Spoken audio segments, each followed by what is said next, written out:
I like conflict, but I like watching it, I like seeing it, and I think it's the best way to go. I like different points of view. It's very sharp, I will tell you. They are very sharp. Thank you very much, everybody. I appreciate it. Thank you. Are you ready to tell the Supreme Court that we think it's absurd that they give constitutional rights to billionaires to buy elections and then tell women they don't have the constitutional right to control their own bodies? Ho-hum. Ho-hum, another day in the theater of the absurd. Welcome to the Savage Nation. You know, all politics are theater, you know that. They are all liars. Very few of them actually have ethics or believe in what they're saying.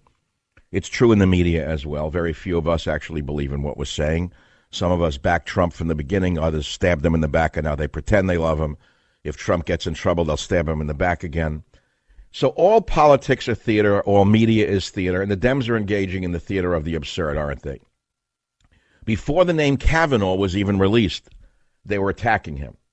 Now, the interesting part about this is I don't know Kavanaugh from Schmavanaugh. I never heard of him really until, I guess, today. But everyone's an expert on Kavanaugh. The left hates him, the right loves him. But the fact of the matter is, if you just look at his background, he's a middle-of-the-road guy. He worked for George Bush. If George Bush had won the presidency, Kavanaugh would have been his nomination to the Supreme Court. So in many ways, this is a very centrist pick by Donald Trump in order to appease the Bush wing of the Republican Party. And of course, he's not good enough for the communists. And the communists wouldn't want anyone except who? Another Ruth Bader Ginsburg.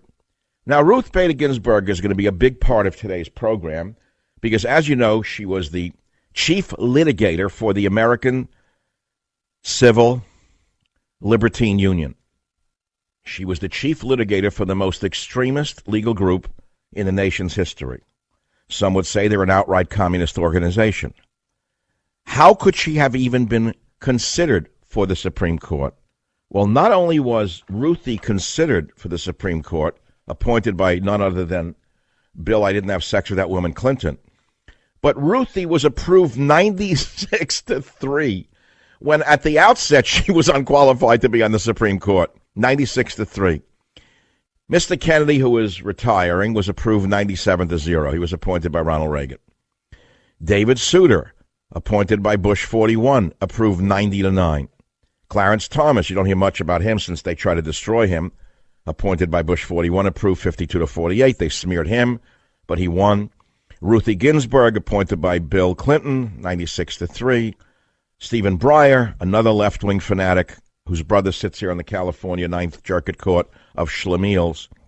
It seems that law runs in their veins. Breyer, appointed by Clinton, approved 87-9.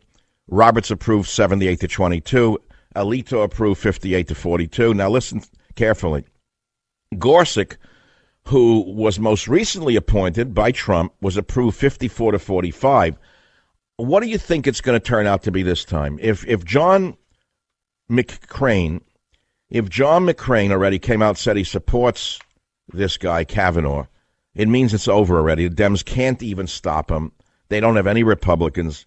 Maybe they'll get them, the one from Maine or one of the others, but it's going to be like a close to the Gorsuch.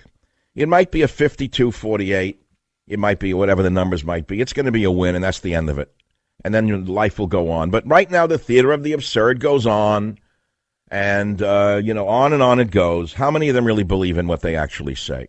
How many of them? I don't know. I can't speak for them. I can only speak for myself. So I'm going to bring forward to you, before I start my discussion of the Supreme Court today and other topics, and there are many others, something I just found in my archives. I was looking for a photograph for a publication that will be out in 2009. A photograph of me done in so long ago, 1994, of me on the back of a boat wearing sunglasses. The famous Savage photograph with the Golden Gate Bridge behind me with a spark of light coming out of my sunglass, taken by my genius son who Trump loves. Loves in the best way possible. He always asks about him. Where's your genius son?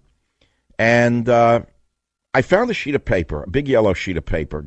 Will you attest to this? Will someone there in Dallas attest to the fact that I'm holding it up? I'm showing this to the court. It's 11 by 14 yellow, handwritten. And I wrote this in 1994 while many in radio were never in radio. They were doing other things. They were running construction companies, which is a nice thing to do. They were suing people in court, destroying their lives. They were weaseling in the government, destroying people's lives. So I wrote down ABC, Paul Revere Society, aliens, birthright, communists, ABC. Aliens, stealing your Social Security. Aliens, debasing our language. B, birthright, citizenship, secure borders, one man, one vote. And communists, dash, in government, in schools, in houses of worship. And I said, we will reassert our borders, language, culture. I then wrote, this nation was built upon the Bible, the U.S. Constitution, the Bill of Rights. These documents and what they stand for are our common cultural heritage. These were the bylaws for the Paul Revere Society, which is no longer functioning because the state of California destroyed the Paul Revere Society. They didn't want me to run it. It was too popular at the time, and basically put me out of business. That's fine. It's gone. But here I am with the original sheet of paper, which, by the way, is a collectible. Right here. Right, Clint? 8.5 by 14. The founding document upon which the Paul Revere Society was based and upon which the Trump presidency came along. Make no mistake about it. If you're giving out this message for all these years and people are listening to you and your show is growing and you say that you're built upon borders, language, culture, the nation was built upon the Bible, the U.S. Constitution, the Bill of Rights, it trickles down. People hear you, and they start to articulate those principles. So that brings us right up to Brett Kavanaugh. What does Brett Kavanaugh probably stand for? Well, he has a long record. He's not an unknown quantity. He's been around a long time. Many years on the feeder court for the Supreme Court. Many, many years. He's been known a long time. Of course, he went to Yale. Check that. Of course, he has great clerkships, 3rd and 9th Circuit, and Justice Kennedy, check that. He worked for Ken Starr, first at the Office of the Solicitor General, and later in the Independent Counsel's investigation into former President Bill Clinton, check that. He worked at the big law firm of Kirkland and Ellis before joining, and here's the most important part, President G.W. Bush's White House for 5 years. Now, that earned him a nod for a judgeship on the U.S. Court of Schlemiels for the D.C. Circuit. So he's basically a part of the Bush legal machine. Why did Trump choose him is an interesting question. Many people are saying he's not conservative enough, by the way. Did you know that? I don't know if you know that. This man is not a rock-hard conservative in many ways. But Trump picked him for a number of reasons that I can't explain to you, that we can pretty much guess why, and there'll be people who make believe they know why. There are people who intimate they talked to President Trump and knew it all along, but I don't have that position. I think he picked him in order to get a moderate Republican appointed to the court, which is as far as Trump would go to appease the jackals on the left, okay? And I think there are others in reserve right now, and we assume that the ones in reserve will come along very shortly as Ruth Bader Ginsburg goes to her final reward, wherever that may be. And the next one to be picked will be with us for the next 30 to 40 years as well, you liberals. Get used to it. Her name is Ms. Barrett, Judge Amy Coney Barrett. And we assume that that woman will replace this woman, Justice Ginsburg. And he'll replace one female justice with another. But instead of replacing a radical, psychotic, left-wing communist like Ruthie Ginsburg, he will pick a reasonable American woman. And I will pretty much guess that when Ms. Barrett comes along, the communists will attack her for being too religious. That you can pretty much guess. So that's the opening to the opening of the opening on the Savage Nation. The mass hysteria has begun already. Even before the appointment was made, they went crazy. And I think I should play for you a montage of Bernie Sanders, Hillary Clinton, and, what's the difference? You know what they're saying. You want to hear that or not? Here's a good one. Forget that. Let me go where I wanted to go. I wanted to show you historically how crazy this theater of the absurd is. Ruth Bader Ginsburg. Who was she before she was nominated? The chief litigator for the ACLU. Now, I want you to take your optic chiasma and turn it upside down. And can you imagine if a president picked the chief counsel for the Ku Klux Klan? Because that would be the opposite equivalency of Ruth Bader Ginsburg. And of course, you'd say, no, that's crazy. No president would pick the chief litigator for the Ku Klux Klan. Well, of course not. Then why did they pick the equivalent on the left wing, which they did with Ruth Bader Ginsburg?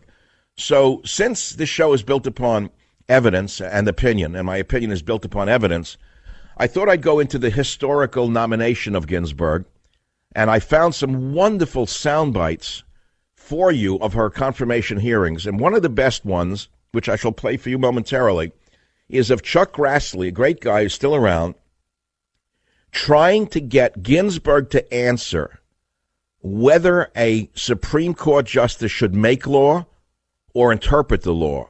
Listen to what the double-forked tongue Ginsburg says in clip 02. Would you agree that judges need to exercise self-restraint and not endeavor to reform society? Isn't that a task better left to the political branches? The courts hear only such controversies as the Constitution and the laws provide that courts shall hear. Courts may not hear cases for which the Constitution does not provide, for which legislation does not provide, but when the laws do provide for controversies of a judiciary nature, the judges must decide them. They have no choice. Do you have any idea what she just said?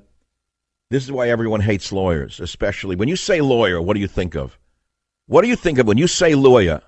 And I don't mean your lawyer or my lawyer. What do you think when you say lawyer, the detestable type? What do you think of? You think of the witch. You think of the witch. You think of someone who lies to you no matter what you say to them. You think of someone who stabs you in the back. You think of someone you hire who you think is on your side, who throws you to the wolves and does a deal with the opposition, as happens too often in this country. Why is she on the Supreme Court? She was an extremist. She came from an extremist group. So you say, well, it's water under the bridge. Why get excited? You're right. You're right. Why get excited? It's water under the bridge. I'm giving her to you as an example of a woman who was appointed 96-3 with almost no opposition to speak of when she was an extremist of the left, while now we have a middle-of-the-road guy, Mr. Kavanaugh, who already they're screaming like Hitler is coming to power. Hitler's about to sit on the Supreme Court. This is to show you how out of touch the Democrat Party has become in just 20 years. I'm Savage. I'll be back. Savage.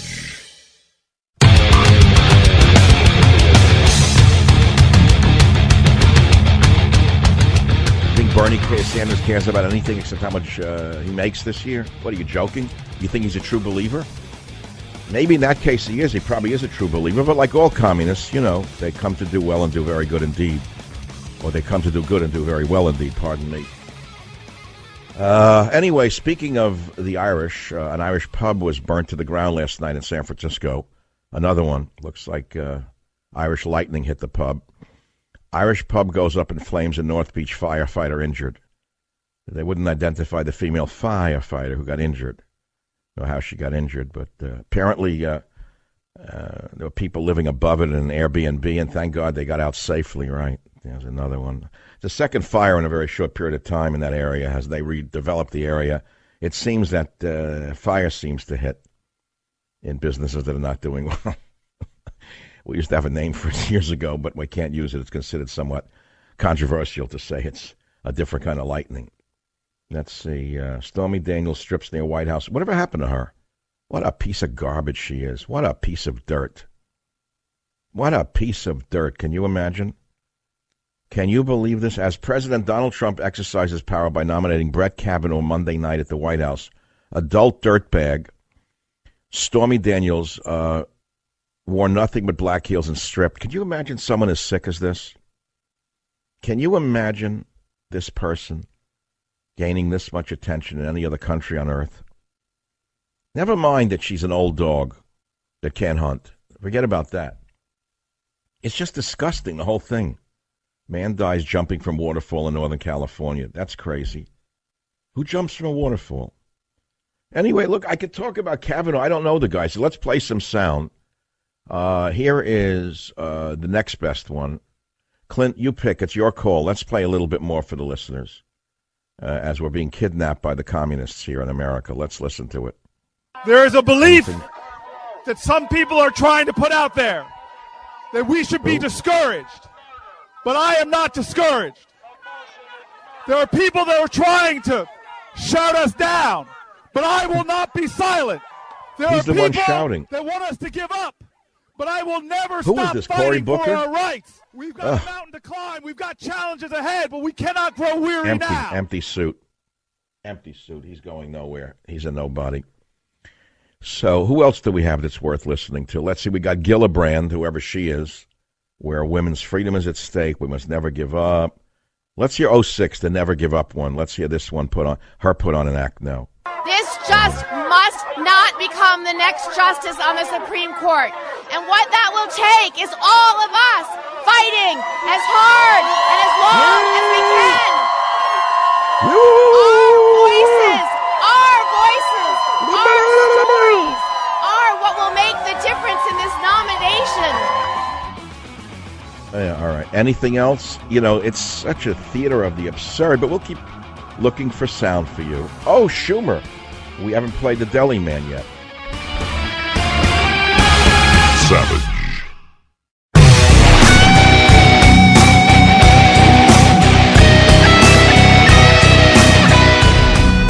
The Constitution is pretty clear, and that is, it is the job of the President of the United States to appoint, nominate members to the Supreme Court, and the Senate confirms. Barack Obama is President of the United States until January 20th, 2017, whether the Republicans like it or not.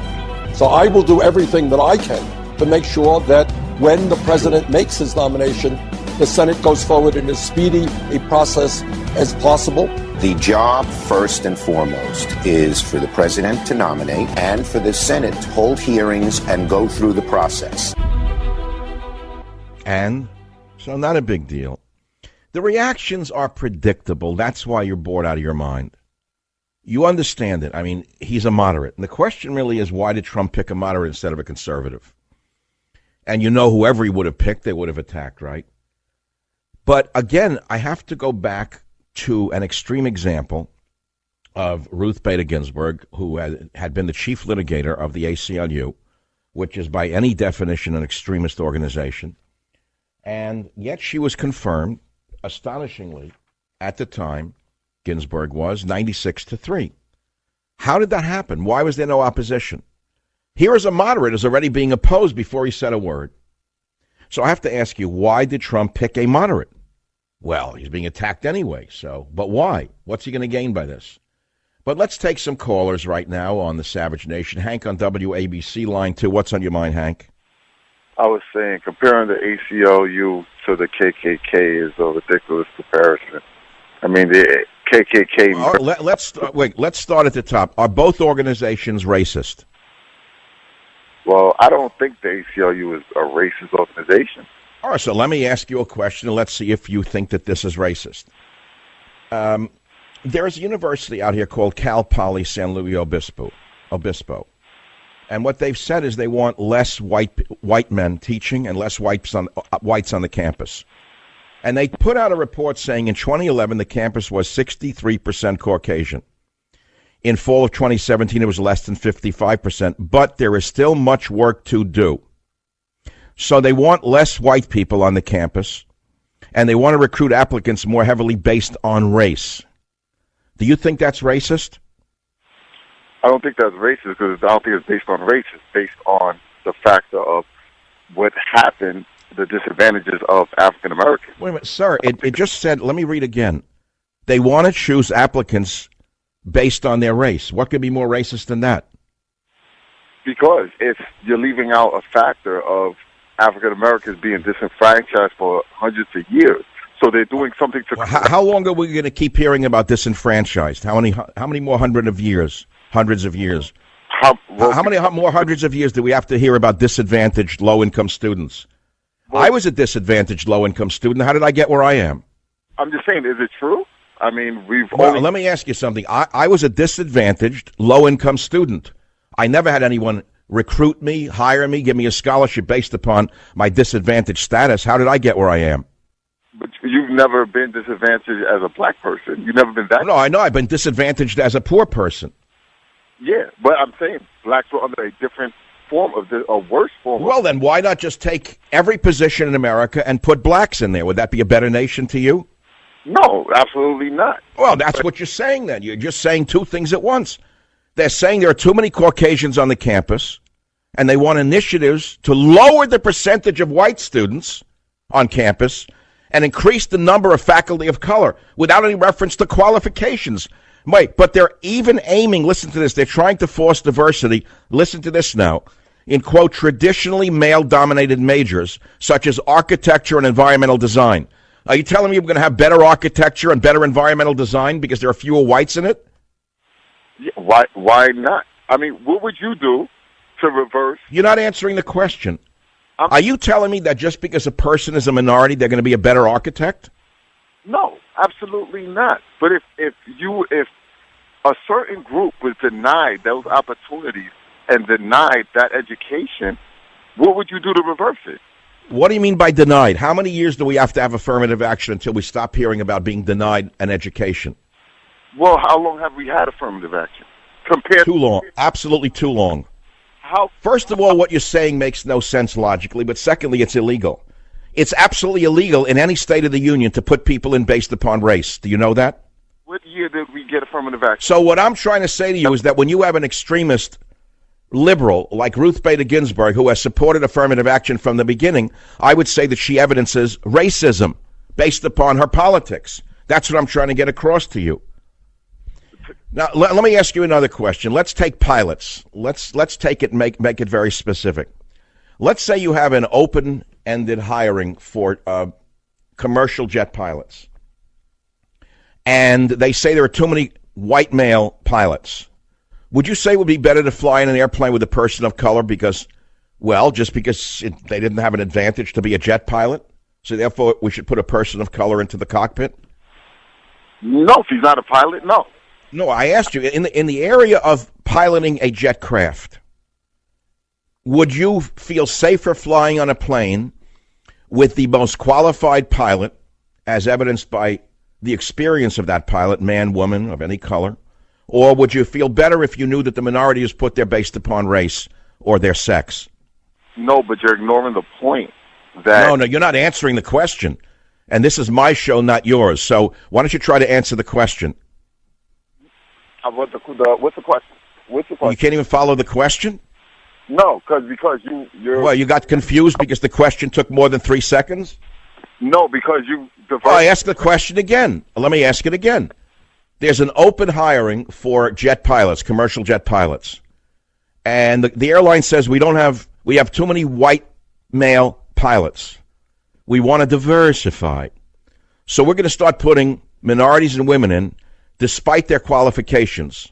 Would you say that you would be safer because they are minorities or women? I think it would be the same if they're all pilots. If they qualified as all pilots, they all know how to fly a plane.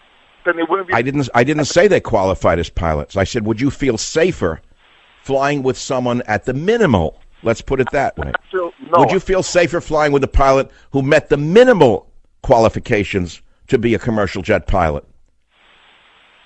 That is a ridiculous scenario. Why? Because you can't follow the logic? That makes it ridiculous? Because if you can't follow logic, does that make it ridiculous? No, because... All right, look, I'm already... You know, I'm trying to be a very nice guy, but there's only so much I can do to my IQ, and I can only badger my brain so much. My friend, I don't think we would have ever met in life, and I hope we never do. Have a nice life. So this is what's going on now, without any thought about the results of the racism attached to so-called diversification. The universities, as in this case, Cal Poly San Luis Obispo, which was a great university, is now outlining plans to improve diversity with some initiatives. And that means they want fewer Caucasians, and they want applicants hired based more upon race, whether they be teachers or students. and they've implemented new scholarships, quote, aimed at recruiting more African American and other underrepresented minorities, which is absolutely illegal, unconstitutional. And if a white kid takes this to the Supreme Court, with the court now being realigned with the reality and justice that all of us have been demanding after 50 years of this pollution of the left, that kid's going to win at the Supreme Court because of Donald Trump. Did you hear what I just said? There's not a Supreme Court in the land that would uphold race-based admissions. It is illegal, it's unconstitutional, and it's so unfair, it's unbelievable. Diversity is a code word for destroying people who are qualified based upon race. I'll give you another example. 2 Navy SEALs were just dismissed. I looked into this. I said, what? You know, to me, the Navy SEALs are like godlike to me. Whether they be in any of these elite units, whether they be Army Rangers, Navy SEALs, Green Berets, they're supermen, super people to me. So as you know, over the last few years, especially under Commandante Obama felt that these units were too white and too male. So he forced them to bring in women and others who couldn't qualify in any other way, and he forced them upon these elite units in order to break them and destroy the continuity, the unit continuity. So now they just fired 2 more distinguished Navy SEALs upon the fact that one of them may have touched a woman inappropriately in Greece. I'm not making this up. So we're now sacrificing our greatest warriors to the goddess of diversity. How does a country survive this insanity? Commandante Obama almost single-handedly destroyed this nation. Donald Trump is almost single-handedly trying to rescue the nation. Now, how does that go to the Kavanaugh pick? Well, let us see. He's a Christian. He is a Caucasian. He is a heterosexual. He is married, by the way, to a woman. I know it sounds antiquated and pornographic. And believe it or not, and I'm almost shuddering as I say it, he has children, actual biological children. So check off all those boxes. If you're a leftist fanatic, what you do is you go and scream in the street that he's unqualified and he's a Nazi. Why? Christian, white, heterosexual, married male with family. Why? We can't have that in the new America. Not after 8 years of Commandante Obama. I mean, we got used to changing the nature of America. We can't have another white male in the Supreme Court. We can't have another white male in the Navy SEALs. We can't have another white male in the cockpit of an airplane. Do you understand the craziness of this? Do you understand where this leads and how a nation melts down? Now, let me just qualify what I'm saying to you. I don't care what the person's race or sex or sexual orientation is. I have always said without quality, there can be no equality. I wrote that in 1998. I'll repeat it again. Without quality, number one, there can be no equality. Number two, you must remember that. That's the most important thing. And number two, and this is so important, I knew an African-American male who came from an extremely wealthy family. His father was a surgeon. Yet it didn't embarrass him to apply under affirmative action. Even though he was a rich African-American male, he too benefited from affirmative action, denying the place not only to African-Americans who had no money, but also to other people who were far more qualified than him. So be careful what you vote for, because you may wind up getting burned by it. This is the Savage Nation, back in a minute. Savage.